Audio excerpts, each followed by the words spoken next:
Benavidez is a monster, but Anthony Yarde walked into that ring with courage. He did not come to survive, he came to win. He accepted the monster when others said no. That matters.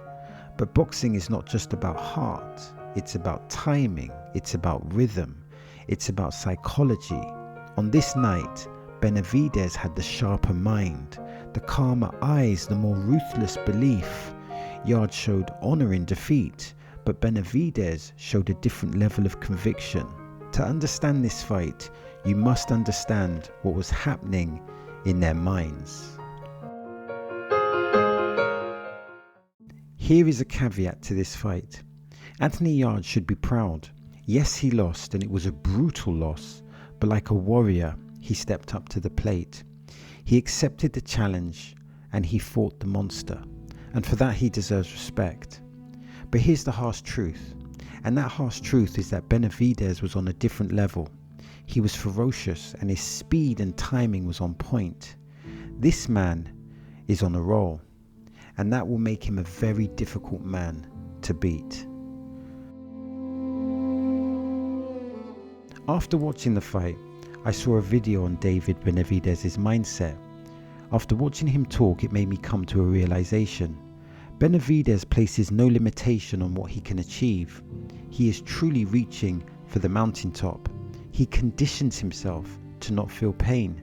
This makes him a dangerous fighter with a dangerous mindset. His boxing environment does not just harness the cardio of a champion, it harnesses a championship mindset. And this is the mindset that creates the difference. Yarde used some good movement at the beginning. He also had an emphasis on counterpunching. He was trying to move Benavidez into the punches.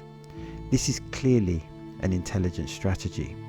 Unfortunately, Benavidez's timing was very, very good. He avoided the counters and he absorbed them. Yarde also used the right hand feint and parry to try and take away the jab. There was also variation, like the left uppercut to the head and the straight right to the body. Yarde presented a puzzle, and that puzzle needed to be solved. Yarde presented good feints, and the initial impressions were positive. But then came a mistake. A half-hearted clinch and a lapse in concentration, that presented the opportunity. Benavidez unleashed multiple left hooks, 1, 2, 3, 4, 5, 6, 7, he just kept going. Instead of nullifying the attack, Yarde tried to have dialogue with the referee. This meant more punishment and more pain. Psychologically, this was an important moment. The tide had turned and Yarde could not get it back. Yarde was still trying, but his punches were having no psychological impact. Benavidez kept punching and kept moving forward. Yarde tried to keep his shape, tried the leads, tried the counters, but he couldn't get breathing space. Benavidez was just relentless. The first knockdown was heavy, and the final left hook was really sickening. Now Yarde seems like a nice guy, and it's always uncomfortable to see a man of honor in such a vulnerable position. But this was a night for Benavidez. Yarde threw hard shots, but Benavidez's poker face was impeccable. So where do they go? For Benavidez, there are so many opportunities, so many opportunities.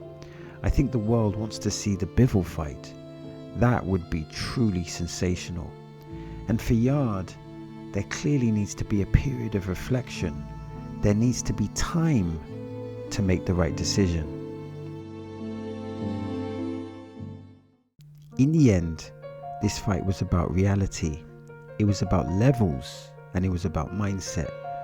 Yarde dared to walk towards the storm. He did not fold before the bell. He took his beating like a warrior. That will always count for something. But Benavidez showed us something else. He showed us what happens when belief has no ceiling, when pain is just information.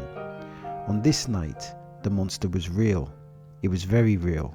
The nightmare belonged to Yarde, but the lesson belongs to all fighters. If you want to face a man like Benavidez, you cannot just train your body. You must harden your mind. You must prepare your spirit for chaos. Defeats like this, they leave scars. But scars can become wisdom.